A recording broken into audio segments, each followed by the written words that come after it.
श्रीमद् भगवद गीता अध्याय 15 पुरुषोत्तम योग।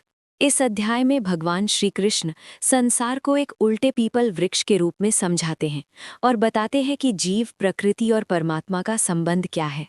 अंत में वे स्वयं को पुरुषोत्तम, सर्वोच्च पुरुष घोषित करते हैं। ये संसार एक उल्टा पीपल वृक्ष है, जिसकी जड़ ऊपर परमात्मा में है, शाखाएं नीचे जीव संसार में फैली हैं। वेद रूपी पत्तों वाला ये वृक्ष जिसे समझ ले वही वास्तविक ज्ञानी है।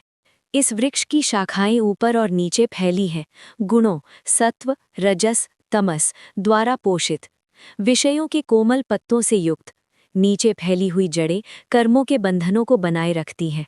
ये संसार वृक्ष अत्यंत दृढ़ है, लेकिन असंगता की तलवार से इसे काट देना चाहिए। फिर उस परम पद की खोज करनी चाहिए जहाँ से लौटना नहीं होता। वही परम भगवान का धाम है। जो लोग अहंकार और मोह से रहित हैं, आसक्ति पर विजय पा लेते हैं, धैर्यवान और संयमी हैं और परमात्मा का ध्यान करते हैं, वे ही परम धाम को प्राप्त होते हैं। मेरा परम धाम सूर्य, चंद्र या अग्नि से प्रकाशित नहीं होता। जो वहां पहुंचते हैं वे कभी लौटते नहीं। वह मेरा सर्वोच्च धाम है।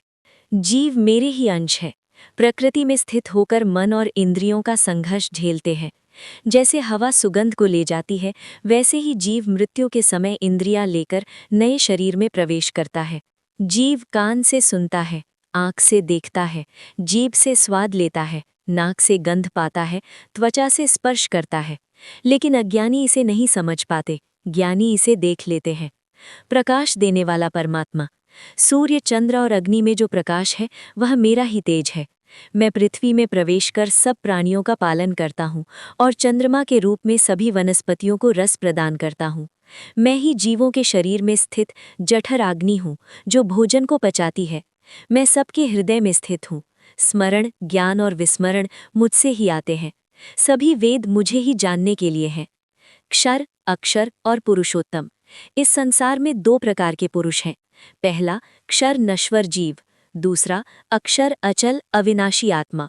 लेकिन इनके ऊपर एक और है, पुरुषोत्तम, जो तीनों लोकों में प्रवेश कर सबको धारण करता है। क्योंकि मैं नश्वर जीव से भी परे हूँ और अविनाशी आत्मा से भी श्रेष्ठ हूँ, इसलिए वेदों में मुझे पुरुषोत्तम कहा गया है। जो मेरी इस पुरुषोत्तम सत्ता को जान लेता है वह बुद्धिमान है और संपूर्ण भक्ति करता है। हे भारत, जो मुझे इस रूप में जान लेता है वह संपूर्ण भाव से मेरी भक्ति करता है और वही मुझे प्राप्त होता है। अध्याय 15 का सार। संसार का वृक्ष, उल्टा पीपल। जड़ ऊपर भगवान, शाखाएं नीचे संसार। जीव भगवान का अंश। शरीर बदलता है, आत्मा नहीं।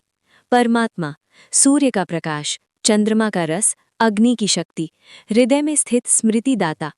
पुरुषोत्तम, भगवान श्री कृष्ण, जो जीव और आत्मा दोनों से ऊपर है, सर्वत्र उपस्थित, सर्वशक्तिमान।